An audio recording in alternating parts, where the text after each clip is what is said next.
Hello అండి. నమస్తే. నేను మీ Manasa. Welcome back to M&M's crazy kitchen. ఈరోజు వీడియోలో కారప్పూస చాలా సింపుల్ ప్రాసెస్‌లో బిగినర్స్ కూడా ఈజీగా చేసే విధంగా ఎలా చేయాలో చూపించబోతున్నాను. ఈవినింగ్ టైమ్ స్నాక్స్‌లాగా గానీ, పిల్లలు ఏదైనా చేయమని అడిగితే చాలా సింపుల్‌గా తక్కువ టైంలో చేసుకునే స్నాక్ రెసిపీ ఇది. సో, లేట్ చేయకుండా ఈ కారప్పూస ఎలా చేయాలో చూసేద్దాం. వీడియోనైతే ఎక్కడ స్కిప్ చేయకుండా ఎండ్ వరకు చూసేయండి.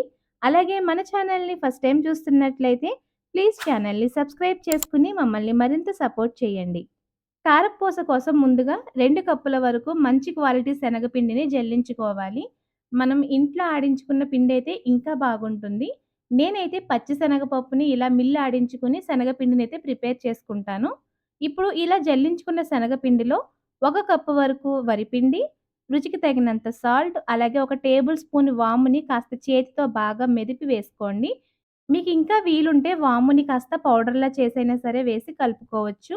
మొత్తం శనగపిండి, వరిపిండి, సాల్ట్ అన్నీ బాగా కలిసిన తర్వాత కొద్ది కొద్దిగా వాటర్ యాడ్ చేసుకుంటూ ఇందులోనే పావు టీ స్పూన్ వరకు పసుపు వేసుకొని పిండిని కాస్త సాఫ్ట్‌గా, కొద్దిగా లూజ్‌గా కలుపుకుంటే సరిపోతుంది.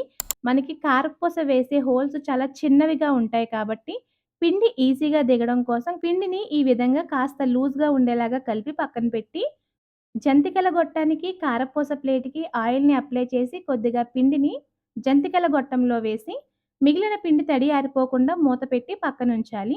ఇప్పుడు కారపూస డైరెక్ట్‌గా నూనెలో వేసేదానికన్నా మీరు బిగినర్స్ అయితే ఈ విధంగా ఈజీగా ఉండడం కోసం ప్లేట్ మీద కాస్త ఆయిల్‌ని అప్లై చేసుకొని, కారపూసనైతే ఈ విధంగా ప్లేట్ మీద ఫస్ట్ వేసుకోండి.